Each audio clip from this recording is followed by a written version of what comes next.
राधे राधे दोस्तों, पुरुषोत्तम मास की कथा। चलिए आज अध्याय 20 का पुरुषोत्तम मास की कथा सुनाते हैं। ऋषियों की पवित्र सभा में एक बार फिर गंभीर वातावरण छा गया।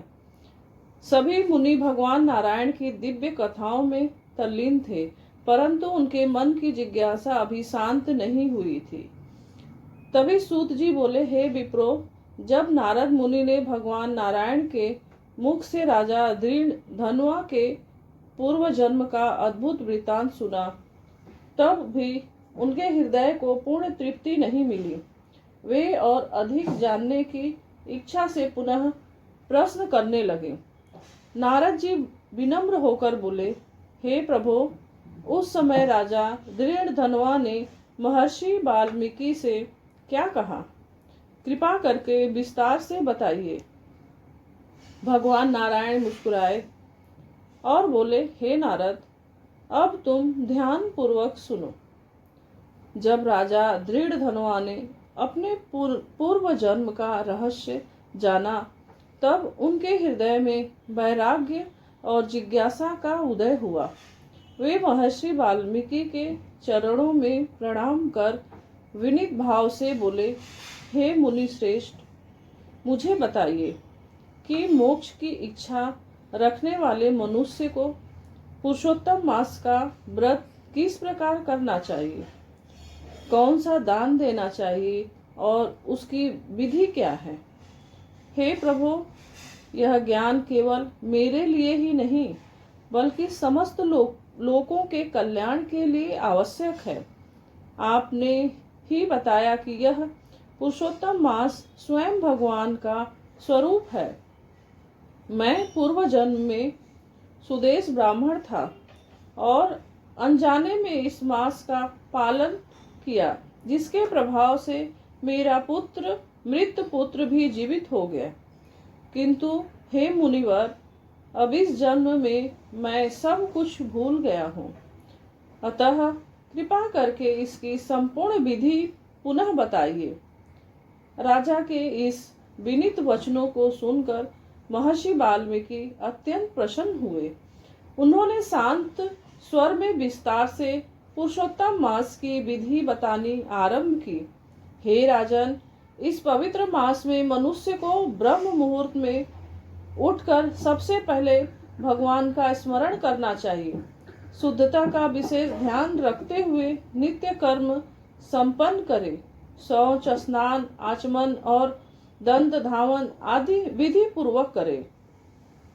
स्नान के पश्चात शुद्ध वस्त्र धारण कर गोपी चंदन से तिलक लगाकर प्राणायाम और संध्या वंदन करे। फिर एक पवित्र स्थान पर मंडल बनाकर कलश स्थापित करे और उसमें तीर्थों का आवाहन करे। गंगा, गोदावरी, कावेरी और सरस्वती का स्मरण करे। इसके बाद श्रद्धा और भक्ति से भगवान पुरुषोत्तम की मूर्ति स्थापित कर विधि पूर्वक पूजा करे। गंध, अक्षत, पुष्प, दीप और नैवेद्य अर्पित करे। हे राजन, यह शरीर बहुत दुर्लभ है। धन, घर, पुत्र ये सब बार बार मिल सकते हैं, परंतु यह मानव शरीर बार बार नहीं मिलता। इसलिए इसे हमें धर्म के लिए ही उपयोग करना चाहिए। यह संसार क्षण भंगुर है। युवावस्था पुष्प के समान शीघ्र मुरझा जाती है। धन जल की तरंग के समान चंचल है और जीवन प्रतिदिन घटता जाता है। इसलिए बुद्धिमान वही है जो समय रहते धर्म का पालन करता है। जब मन, धन और योग्य पात्र ये तीनों एक साथ मिल जाते, तब बिना विलंब किए दान और धर्म करना चाहिए। हे नृप श्रेष्ठ, इस पुरुषोत्तम मास का महत्व इतना महान है कि थोड़े से साधन से भी मनुष्य महान पुण्य प्राप्त कर सकता है। केवल स्नान, दान और भगवान विष्णु का स्मरण भी मनुष्य को बड़े बड़े संकटों से बचा लेता है। जैसे गंगा सभी नदियों में श्रेष्ठ है, वैसे ही सभी महीनों में पुरुषोत्तम मास सर्वोत्तम है। यह स्वयं भगवान का स्वरूप है, अतः श्रद्धा और भक्ति से इसकी पूजा करनी चाहिए।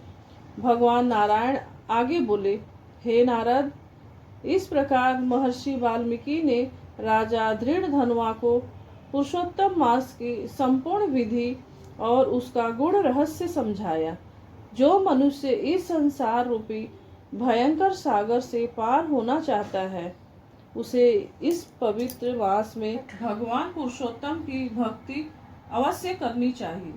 सूत जी ने कथा समाप्त करते हुए कहा, हे मुनियों, इस प्रकार यह पवित्र अध्याय समाप्त होता है। जो श्रद्धा से पढ़ता है वह पापों से मुक्त होकर भगवान के परम धाम को प्राप्त करता है।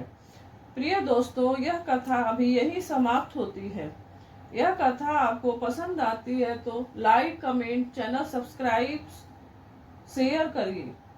प्लीज आप कमेंट में जय श्री विष्णु हरि लिखिए।